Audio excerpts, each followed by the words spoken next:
Hi guys, I would like to introduce my past work of integration test case of API, first, which is supported by unit test framework of Python. First of all the rows here involved will be login in the setup method, and in this integration test case, the product is created by the admin and changed the online status by brand, and finally processed by the clients.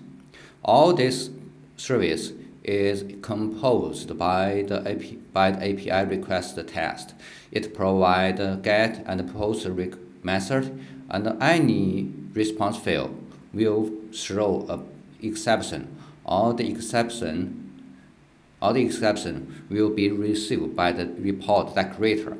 You can see here the exception is catched and form a message sent to Slack API.